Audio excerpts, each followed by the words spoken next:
الهی امید تمام ایمانو با بزم خرسندی در چای ما خوش آمده.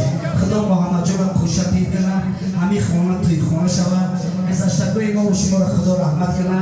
سفرکو به خطر عاقبت بخیر. صبح آمده سلامت برید. آمین. الله مبارک شود. مرحبا بله.